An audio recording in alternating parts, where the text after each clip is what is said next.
வணக்கம் நண்பர்களே, தமிழ் பிளாசம் சேனலில் பிரண்டை சட்னி எப்படி செய்கிறதுன்னு பார்க்கலாம். அதற்கு தேவையான பொருட்கள்: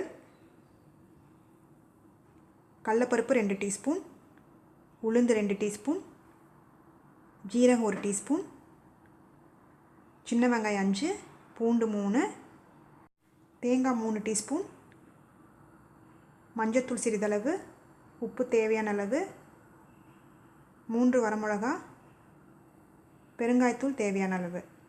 பிரண்டை ஒரு 10 இந்த மாதிரி பீஸாக கட் பண்ணி வச்சுருக்கேன். இப்போ வாணலியில் கடலெண்ணெய் ஊற்றிக்கலாம். உளுத்தம்பருப்பு, கடலைப்பருப்பு, ஜீரகம் இது நல்லா சிம்லேயே வச்சு வதக்கிக்கோங்க. சின்ன வெங்காயம், பூண்டு, தேங்காய், வரமிளகா, இதுக்கு தேவையான அளவு உப்பு, பெருங்காயத்தூள் சேர்த்து சிம்லேயே வச்சு நல்லா வதக்கிக்கலாம். தேங்காய் 3 டீஸ்பூன் போட்டிருக்கேன். இதுக்கு பதிலாக அரை மூடி தேங்காய் கூட நீங்கள் போடலாம். சின்ன வெங்காயம் ஒரு 20 வெங்காயம் 25 வெங்காயம் நீங்கள் போட்டிங்கன்னா நல்லா டேஸ்ட்டு கிடைக்கும்.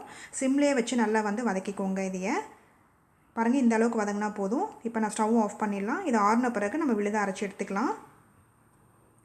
இப்போ மிக்சியில் போட்டுடலாம். இப்போ அதே வாணலிலே எண்ணெய் இருக்குது பார்த்தீங்களா, இதுலேயே பிரண்டையை போட்டு நல்லா வதக்கிக்கலாம். இப்போ சிம்லேயே வச்சு நல்லா வதக்கிக்கலாம். தேவையான அளவு மஞ்சத்தூள் சேர்த்து நம்ம வதக்கிக்கலாம். பிரண்டை அரிக்கும், அதனால் நம்ம சிம்லேயே வச்சு நல்லா வதக்கி விடணும். இப்போ கலர் மாறும். இப்போ பச்சை கலர் இருக்குது பார்த்தீங்களா, கலர் மாறிச்சு அப்படின்னா பிரண்டை நல்லா வதங்கிருச்சுன்னு அர்த்தம். இப்போ பாருங்கள், நல்லா கலர் மாறிடுச்சு. இன்னும் கொஞ்சம் நேரம் விடுங்க. பாருங்கள், நல்லா கலர் மாறிடுச்சு. சிம்லேயே வச்சு நல்லா வதக்கி எடுத்துக்கோங்க. இந்த ஸ்டேஜில் அடுப்பு ஆஃப் பண்ணிடலாம்.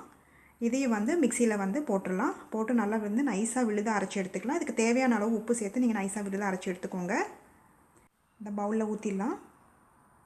பிரண்டை சட்னி ரெடி ஆயிடுச்சு. இது வாரத்துக்கு ஒரு முறை நம்ம சாப்பிட்டு வந்தோன்னா எலும்பு தேய்மானத்துலேருந்து விடுபடலாம். கால்சியம் சத்து இது நிறையா இருக்குது. எலும்பு நமக்கு ஸ்ட்ராங்காக இருக்கும். இது தோசைக்கு, இட்லிக்கு, சாப்பாட்டுக்கு நல்லாயிருக்கும். இந்த ரெசிபியை செஞ்சு பார்த்துட்டு உங்களோட கமெண்ட்ஸ் என்னன்னு சொல்லுங்கள்.